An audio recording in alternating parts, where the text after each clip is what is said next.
called new media, but in fact, it is an amalgamation of all different types of media.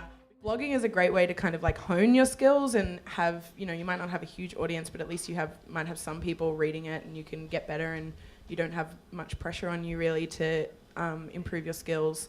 How important is self-promotion? If you want someone to see the stuff that you're doing, because it kind of, back to your RMIT jargon, it's a two-way conversation and like the journey of your media doesn't stop until someone consumes it. The importance, I didn't realise from the very, I wish in first year I was told to do internships. It would have been super helpful and I would have maybe, because you learn a lot in the course, but you also learn a lot just doing the work. But then it kind of like, it gets to the point where like I realise I have a network and I am networking just by meeting people and talking to people, and that is super easy when you don't call it networking, when you call it like conversations.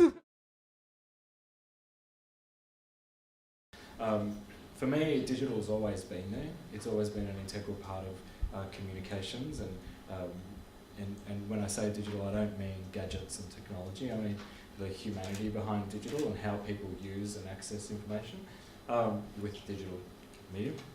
So what are the benefits and the downfalls of new media, the major benefits that you've found, and what are still the shortcomings? The shortcoming I certainly feel is, you know, clients and agencies, you know, that kind of their eyes light up and they just want to do something new for the sake of it. I think that's the big one. But the benefits, you know, on the flip side are, as far as measuring communications, you know, it's probably the best way to go. I think the sporting landscape is, for new media and digital media, it's quite an exciting place. I think if you look at the AFL as a broader industry in probably the past 12 to 18 months, AFL Media's launched its own internal media arm.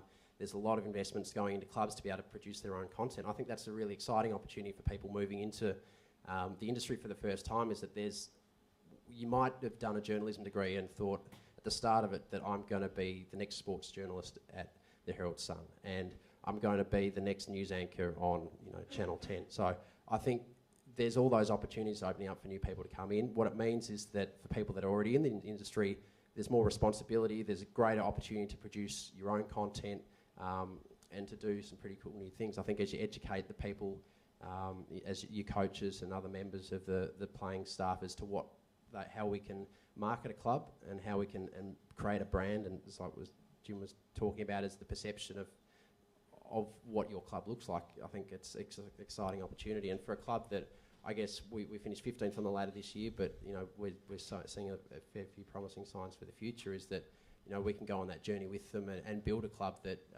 you know, take it from strength to strength. And just It was really the idea that film was a lot bigger than teaching kids facts that got me to start Campfire.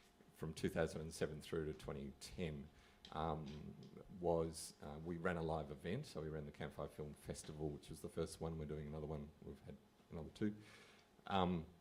We realised that it needed money. You know, there was no way to sustain this. It was becoming a burden on my family. I was taking more and more time, and I needed a real job.